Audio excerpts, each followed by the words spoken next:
Друзья, всем привет! Сегодня я хочу разобрать очень важную, как мне кажется, тему. Я думаю, вы, как и я, с вниманием следите за тем, как развивается сюжет World of Warcraft. Игры, в которую я начал играть еще будучи семиклассником в 2007 году. Когда-то давно WoW перевернул мое понимание об играх. После простых аркадных гонок, вроде Need for Speed или RTS-стратегий, вроде Age of Empires или того же Warcraft, который хоть и был супер крутой игрой, так не сносил крышу, как это сделал WoW. Целый фэнтези-мир, который живет в онлайн-режиме по своим правилам, и самое главное, в котором живут тысячи игроков. Это было что-то невероятное, и начав играть с БК, я с удовольствием погрузился в дополнение «Гнев Короля Лича». А Катаклизм, хоть с неба звезд и не хватало, менял игру технически. Мы создавали свои гильдии, соревновались в ПВП, росли вместе с игрой, считая ее уже частью нашей жизни. Помню, я подсадил на Warcraft или затянул хотя бы ненадолго почти всех своих друзей с улицы. У нас была своя гильдия, а школьные перемены были посвящены обсуждению экипировки с боссов и правильной тактики в ПВП за тот или иной класс. Так что же нас так цепляло? Понятное дело, мы тогда были не так разбалованы разными онлайн-играми, но WoW брал крепко и надолго. Во-первых, тем, что мир Варкрафта был живым. Ты верил ему, Азерот казался живой планетой, на которой игроки не просто фармят, делают дейлики или просто ждут очереди в данж. Мы в нем жили, ПВП-шлись возле Агримара или Шторма, сидели в таверне за столом на стульчиках, рассказывали байки в банке Агримара. Во-вторых, мы спорили, обсуждали, рассказывали друг другу, читали по крупицам в интернете и переводили квесты о наших любимых персонажах. Артасе, самом крутом пацане на свете, или Дане, или, как мы любили говорить, Илюхе, как будто он пацан с другого класса. Спорили, что круче, и что было бы, если бы у Артаса не было ледяной скорби, то, скорее всего, он бы продул или нет. Спорили, кто круче, как воин, Андуин Лотар или Вариан Рин, а выиграл бы Рин по разам, Гороша или Трал. Да, мы были школьниками, и эти персонажи для нас были на одной ступени с Арагорном или Леголасом. Но сказать, что трава казалась зеленее только потому, что мы были моложе, нельзя. И ведь и сейчас, когда я смотрю синематики старых конфликтов времен Лича, у меня наворачиваются слезы. Я помню крутейший выход Артаса у Врат Гнева или просто пышущего тестостероном Гороша, который творил зло в Пандаре, а я на тот момент уже 20-летний студент просто восхищался тем, какой он крутой. На момент Легиона мне было вроде 23. Я не был в восторге, но я посчитал сюжет достойным завершения многих арок. Момент с Дренором и его дурацким путешествием во времени и заигрывание с альтернативной реальностью остался как-то в прошлом, и верилось, что Warcraft еще увидит лучшие времена. К тому времени я уже перечитал множество книг, и Кристи Голден, и Ричарда Кнака, и считал себя знатоком вселенной. Поэтому относился всегда с небольшой критикой к изменениям, но в целом все было нормально. Переломом стал, наверное, 18-й год, когда активно в демократическом комьюнити США стала разгоняться повестка. Потом эти скандалы, курс на инклюзивность среди разработчиков. В итоге многие проблемы, которые уже формировались в прошлых дополнений, обрели реально измеримый характер. И вся эта история с WoW-культурой прибавила новых. Ну а теперь давайте о самих проблемах конкретнее. Первое, на что я хочу обратить внимание, это то, что WoW не взрослеет вместе со своей аудиторией.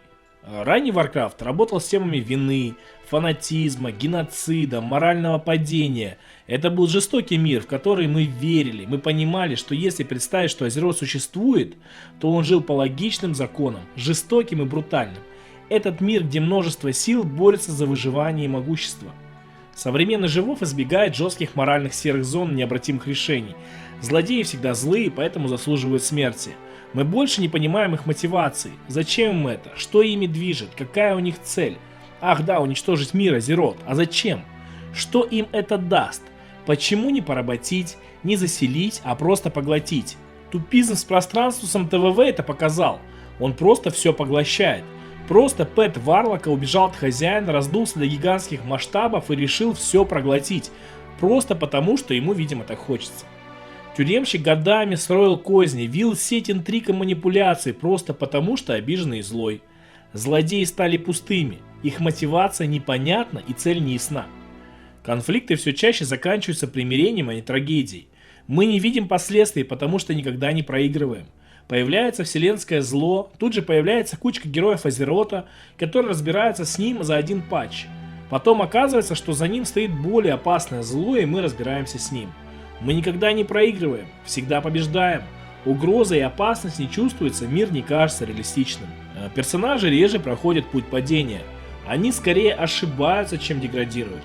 Та же история Сильваны. Оказывается, та часть, что была Банши, взяла вверх.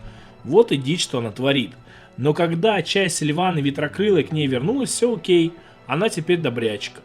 А если Близзам совсем лень придумывать, почему тот или иной персонаж перешел на сторону тьмы, тогда они используют суперпричину – безумие.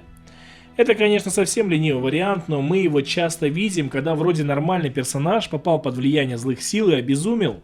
Все, теперь его можно сливать. История стала безопасной, тогда как аудитория готова к более сложным вопросам. Важный момент, на который я хочу обратить внимание. Blizzard маркирует WoW возрастным рейтингом 12+. Это понятно, они пытаются завлечь молодую аудиторию. Некоторые квесты и злодеи откровенно выглядят как Дисней. Игра стала не просто мультяшной, она стала выглядеть как сказочное королевство в каком-нибудь Холодном Сердце или где-нибудь еще. Я работаю учителем в школе, где учатся почти 2000 учеников, и всегда обсуждаю с учениками видеоигры. Так вот, за 10 лет работы в школе я не встретил ни одного, кто играет в World of Warcraft. Более того, если лет 5 назад дети знали хотя бы про стратегию Warcraft 3, то сейчас никто не знает об этой игре. Они даже в компьютер не играют, у них его дома нет. Они играют в мобильные игры, в Brawl Stars, Standoff, Roblox, разные вариации сампа, но в Варик никто не играет. Пора признать, Warcraft занял место World of Tanks. Это игра отцов, максимум дяди и старших, очень старших братьев. Так вот, к чему я это все? Warcraft больше не про войну. Идеологический конфликт заменен союзом против абстрактной угрозы. Мы, как люди взрослые, чаще 30+, хотим взрослого сюжета, сильной драмы, радикальных решений. Нам не нужна плюшевая доброта, как в Диснее. Мы хотим конфликта, темного фэнтези, глубины сюжета. Уверен, такая богатая корпорация, как Activision Blizzard, в состоянии набрать сильных сценаристов. Пример того же Ведьмака 3 или Mass Effect. Эти миры цепляют, врезаются в память. Да, это не мой RPG, но я не говорю о том же самом уровне, хотя бы немножко приблизиться к нему. Warcraft начинался как история вторжений, ненависти и территориальной войны. Мы спорили, что сильнее, что круче, Орда или Альянс. Есть даже отбитый, кто татухи себе набил. Это была ненависть, это была война. Я понимаю, что 20 лет крутить сюжет вокруг ненависти друг к другу мало пользы. Но можно было бы ввести новую сторону, расколоть тот же Альянс, устроить интриги, Игры Престолов, предательство. Уверен, почва для этого более чем благодатная. Warcraft бы заиграл новыми красками. Проблема в том, что военные преступления и жестокие решения перестали быть драйвером сюжета. Взрыв Тарамора монобомбы или сожжение Тильдрасила – это страшные события, но это имеет место быть во время войны. Мы хотим, чтобы мир менялся, чтобы одна крепость была разрушена, а другая построена, чтобы мир менялся не только на новых землях, которые скоро будут не нужны, а чтобы мы видели последствия войны или глобальных событий повсюду.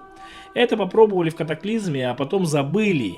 И зря. Я считаю, что это тема для отдельного ролика, и если интересно, пишите, сделаю. Политический конфликт заменен моральным консенсусом. Мы постоянно со времен Лича начали объединяться. Но если там одна из сторон конфликта, а именно плеч, были прописаны прекрасно, и это объединение казалось логичным, то дальше мы постоянно вместе боремся против всяких богов, титанов и других супермощных сил. Еще один важный нюанс, на который я хотел обратить внимание, это то, что после Легиона начался кризис злодеев. До Легиона злодеи имели фундамент из Warcraft 3. Это были знакомые персонажи, они были хорошо прописаны и известны нам. Да, в Пандарии появились новые, но потом быстро конфликт был пересобран. Гаррош взял на себя функцию мейн-злодея, и мотивация была прописана отлично. Их мотивация формировалась годами, а не патчами. После Легиона появились антагонисты на одно дополнение. Их масштаб огромный, чтобы оправдать их важность. Нам выкидывают на съедение то богов, то титанов, то обезумевших великих героев древности. И мы постоянно с легкостью их разносим, что еще больше обесценивает этих богов. В свою очередь Близзы в следующий раз подкидывают кого-то пострашнее, еще более могущественного, а мы еще быстрее его сливаем, и так по кругу. Угроза стала масштабнее, но менее эмоциональной. Точнее, эмоций там много. Сомнения, отрешения, самокопание, бесконечная рефлексия. Особенно мужские персонажи, об этом будет ролик на канале. Но не хватает решимости, жестокости, утраты, отваги, гнева, не хватает искренности, не хватает мотивации и логического объяснения. То есть космология по факту убила фэнтези. Чрезмерное расширение мифологии разрушает ощущение магического мира. Мы уже не на планете Азерот, где есть магия, мы в космосе, мы летаем между планетами, у нас есть космические корабли, и плазменное оружие, и пороховое, и магия. Warcraft превращается в какой-то Warhammer только от Диснея. Это уже не про средневековое фэнтези, это уже мешанина, где все слилось в кучу.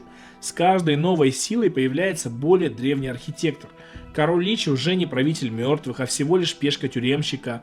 А еще есть предвечные, а еще есть титаны, а боги. Они не правят миром, а лишь соперничают с титанами.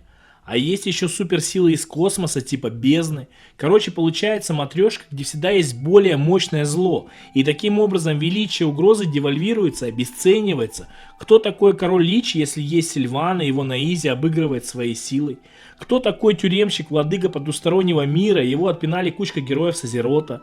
Кто такой владыка бездны пространства, мы его дважды отпинали, вначале лоховскую версию БК, а потом в ТВВ попустили и саму его сущность. Тайно заменяется система и схема устройства вселенной.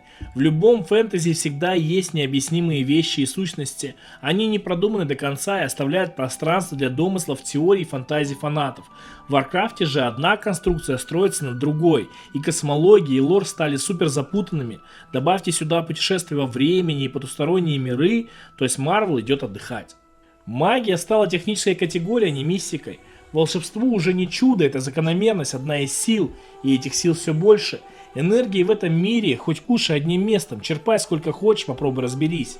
И чем больше объяснений, тем меньше ощущения загадки. Фэнтези работает через неизвестность. Когда все разложено по иерархии космических сил, исчезает миф, исчезает интерес, исчезает погружение. Следующая проблема, на которую я хотел бы обратить внимание, это то, что модель рейтинга по сути загоняет игру в рамки. Структура ММО обязывает зло проигрывать слишком быстро. Каждый аддон требует финального босса и обязательной победы. В этом нет ничего плохого. Но так как игроки жаждут контента и освоения, многие персонажи и злодеи не просто плохо прописаны, они просто как-то вплетены в игру и иногда так косо и криво, что не оставляют никаких эмоций. Просто было и было, поехали дальше. В современном Варкрафте злодей не может победить стратегически, только временно. В WoW нет персонажей, которые меняли бы мир. Они могут перехватить инициативу, но потом группа вездесущих героев Азерота поставит их на место, и в итоге Близы стали заложниками этой системы и не пытаются ее менять. Трагедия не может длиться дольше одного цикла контента. Всегда сюжет идет дальше, и очень часто раздутый изначально сценарий, который требует ответа на множество вопросов, просто сливается к концу дополнения без объяснения, так как нужно идти дальше, делать новый контент, новых боссов и закрывать сюжетные дыры физически, а как чаще бывает экономически невыгодно, проще запилить уже в рамках нового аддона и заработать денег. Игрок знает заранее, что финальный босс будет убит, вопрос лишь когда, и скорее всего его прихвостни будут на завтрак. К такому сценарию мы привыкли, так и происходит постоянно, что делает уже сюжет предсказуемым. По сути, каждый аддон — это новый мир без долгосрочных последствий. Мир расширяется, но не углубляется. Новые континенты сменяют друг друга каждые 2 года, старые зоны почти не отражают прошедшие катастрофы, мир Азерота не эволюционирует политически и социально, спустя 30 лет событий в игре в Элвинском лесу все так же орудует Братство Справедливости, а Алый Орден все так же занимает северо-восток Тересфальских лесов. Мир не меняется, он как будто застыл во временах классика или катаклизма. Новые локации становятся уже не нужны через одно дополнение. Много ли вас, кто качается в подземке или Арденвельде? Думаю, такие есть, но их точно немного. Игрок не живет в последствиях прошлых войн, мы не видим изменений мира, мы просто регулярно куда-то отправляемся. Более того, даже сам подход поменялся. Раньше мы проходили через темный портал, или летели на дирижабле или корабле, а теперь нас просто телепортируют в новую локацию, как будто это не мир Варкрафта, а какая-то сессионка с новой зоной. Ощущение целостности мира меняется, и это бьет по погружению атмосфере. История ощущается как серия отдельных сезонов, как в современных сериалах. В начале сезона 1-2 серия разгоняется, значимость угрозы растет, все эпично и круто, а потом с 3 по 8 серию затишье, много разговоров, или как в случае ММО-РПГ рутинного контента, а уже в конце быстрый эпик и слив некоторых линий, на которые не хватило времени и бюджета, да и видимо фантазии тоже. Еще одна важная проблема — это инфляция масштабов. Угроза новых злодеев не ощущается реально. Причина проста. Каждая новая угроза должна быть больше предыдущей. После Саргераса трудно придумать врага серьезнее. Угроза планете сменилась угрозой мультивселенной. Когда ставки всегда максимальны, они перестают ощущаться. Мир не может постоянно находиться на грани уничтожения. Игрок привыкает к апокалипсису. Мы знаем, чем все кончится. Для большинства рейды на 10 человек в режиме поиск рейда и до свидания. Отсутствие необратимости – это большая проблема Варкрафта. WoW избегает окончательных потерь. Смерть персонажа редко остается окончательной. Мы понимаем, что в какой-то момент, когда дела пойдут совсем плохо, из кустов, наверное, появится Артас. И это вернет множество игроков в WoW. Это последний козырь, который Близы, наверное, оставили на случай сильного оттока игроков. Политические решения в Варкрафте быстро смягчаются, радикальные поступки переписываются или оправдываются. История боится закрытых дверей, оттого она стала мягкой, обтекаемой, не вопреки всему и за свое, а вместе против чего-то эфемерного. Глобальный продукт стал слишком сглаженным. WoW больше не рискует радикальными моральными решениями. Конфликты формируются максимально нейтрально. Персонажи редко занимают жесткую позицию. Идеология уступает место общему благу. Мир стал менее резким, но и менее живым. Вот они проблемы сюжета современного Варкрафта. Я могу перечислять и дальше, но думаю, этого достаточно. Надеюсь, Midnight покажет себя с лучшей стороны, он уже вышел. Но от меня вы увидите обзор. Подписывайтесь, оставляйте свое мнение. Всем спасибо.